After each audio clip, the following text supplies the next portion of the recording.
नमस्कार, जनभावना टाइम्स में आपका स्वागत है। मैं हूं गार्गी। आज हमारे साथ हैं बेहद खास मेहमान ज्योतिषाचार्य पंडित सुरेश शास्त्री जी। आपका बहुत बहुत स्वागत है पंडित जी। आज हम बात करेंगे सुहागन महिलाओं के पर्व करवा चौथ की। देश भर में करवा चौथ व्रत की तैयारी शुरू हो गई है। सुहागन महिलाएं अपने पति की लंबी उम्र की कामना और सौभाग्य प्राप्ति के लिए निर्जल व्रत करती हैं, लेकिन इस बार नवविवाहिता ये व्रत नहीं रख पाएंगी। आखिर इसके पीछे क्या कारण है, वो जानते हैं ज्योतिषाचार्य जी से। पंडित जी, क्या कारण है इस बार कि ये नवविवाहिता जो महिलाएं हैं वो इस बार ये व्रत नहीं कर पाएंगी? जी देखिए गार्गी जी, आपने बहुत बढ़िया सवाल किया है और मैं अपने चैनल के माध्यम से अपने दर्शकों को मैं बताना चाहता हूँ कि इस समय जो हमारे ज्योतिषीय मतलब एक तरीका है, जिस तरीके से आज ग्रहों की युक्तियाँ बनी हुई हैं, इस समय पर 3 ग्रहों की युक्ति जो है बुध के घर में बना हुआ है, यानी कन्या में बना हुआ है। यहाँ पर बुध और शुक्र और सूर्य के साथ बैठा हुआ है। इसलिए यहाँ पर जो है शुक्र बुध और सूर्य के एक साथ बैठने के कारण से जब भी सूर्य के सन्निकट कोई भी ग्रह आता है तो सूर्य क्या करता है कि उस ग्रह को छीण कर देता है, यानी उस ग्रह को अस्त कर देता है। और दूसरा अगर देखा जाए तो इस समय पर जो शुक्र है वो अस्त चल रहा है। हमारा जो सनातन धर्म है, सनातन धर्म के अनुसार से जो हम पूजा पाठ करते हैं या जो हम वैदिक कार्य करते हैं, उसमें खास तौर पे शादी विवाह या कोई शुभ मुहूर्त शुभ कार्य जब हम करते हैं तो उसमें हमारा जो एक तरीके से शुक्र ग्रह का मतलब कहाँ बैठा हुआ है, किस युक्ति में है, ये देखना बहुत ज़रूरी है। तो इस समय पर शुक्र जो है एक तरीके से अस्त है, यानी तारा डूबा हुआ है, शुक्र तारा डूबा हुआ है। इसलिए जब भी शुक्र तारा डूब जाता है तो हमारे यहाँ पर कोई भी तरीके से कोई भी अच्छा शुभ कार्य नहीं होता है। जैसे शादी विवाह का होना, मुंडन इत्यादि ये सब संस्कार होना, ये सब बंद हो जाते हैं।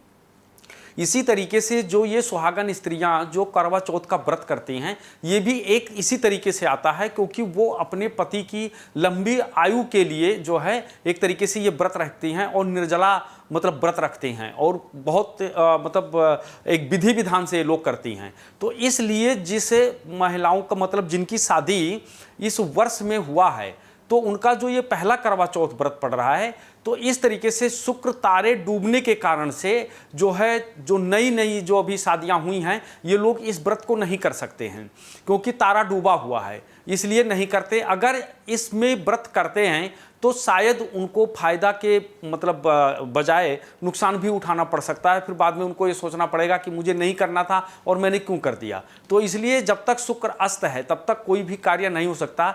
ये तकरीबन 20 नवंबर 2022 तक अस्त रहेगा और उसके बाद फिर ये उदय हो जाएगा। जब इसके उदय होने के बाद जो है फिर दोबारे दूसरे साल में जो हैं ये लोग करवा चौथ व्रत मतलब दोबारा से कर सकती हैं, लेकिन अभी नहीं कर सकती हैं।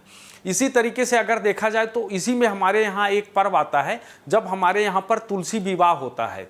तो तुलसी विवाह जब होता है तो वो भी शुभ घड़ी शुभ मुहूर्त में होता है, और ये होने के बाद में फिर आगे हमारे यहाँ पर शादी विवाह और मतलब इनके जो कार्यक्रम हैं ये धीरे धीरे चालू हो जाता है। लेकिन अब की बार जो है शुक्र के डूब जाने के कारण से, यानी शुक्र तारा डूबने के कारण से जो है अब की बार तुलसी विवाह भी नहीं हो पाएगा, क्योंकि मतलब जो है वो शुभ घड़ी शुभ मुहूर्त नहीं है। तो इसलिए जो है खास तौर पे अभी जो मतलब ये करवा चौथ आने वाला है, ये पुरानी मतलब जो है जो बहुत दिनों से जो है महिलाएं रखती चली आई हैं वो लोग कर सकती हैं। नवविवाहित स्त्रियां जो हैं ये नहीं कर सकती हैं। दूसरा क्या होता है कि बहुत सारे मतलब ऐसे भी हैं स्वास्थ्य के कारण से, कोई और बहुत सारे कारणों के कारण से, जैसे व्रत कोई भी किया जाता है फिर उसका क्या है उद्यापन किया जाता है, यानी उसका समापन भी किया जाता है। हमने उठाया था, अब हमारे बस का नहीं है, हम नहीं कर पाते, करने में असमर्थ हैं स्वास्थ्य कारण से या किसी भी कारणों से, तो हम उसका जो है स्थापना कर देते हैं, यानी हम उनका विसर्जन करते हैं। अब की बार जो ये करवा चौथ का जो विसर्जन है वो भी नहीं हो पाएगा। क्यों नहीं हो पाएगा? क्योंकि शुक्र तारा डूबने के कारण से ये नहीं हो सकता है। तो खास तौर पे हमारे यहाँ पर जब भी कोई मुहूर्त मतलब कोई कार्य किया जाता है, चाहे वो शादी विवाह हो, चाहे वो कोई फर्स्ट बार कोई गृह प्रवेश कर रहा है या फर्स्ट टाइम कोई महिला जो है अपने घर के अंदर व्रत करना चाहती है, कुछ भी, तो वो शुभ घड़ी शुभ मुहूर्त पर ही किया जाता है। और उस समय ग्रहों की युक्ति क्या कहती है, इनको देख करके ही कार्य किया जाता है। तो इस समय पर खास तौर पर जो मैंने बताया ये 2 चीज़ मतलब एक तो उद्यापन और एक नया व्रत उठाने का, ये जो है मुहूर्त नहीं है इस वर्ष। अगले वर्ष बनेगा, फिर अगले वर्ष आप लोग उठा सकते हैं और फिर इसके बाद आगे कर सकते हैं। जी पंडित जी, इतने महत्वपूर्ण जानकारी के लिए आपका बहुत बहुत शुक्रिया। ऐसे ही और बहुत सारी बातों को लेकर हम आपके सामने हाजिर होंगे। तब तक के लिए हमें दीजिए इजाज़त। नमस्कार।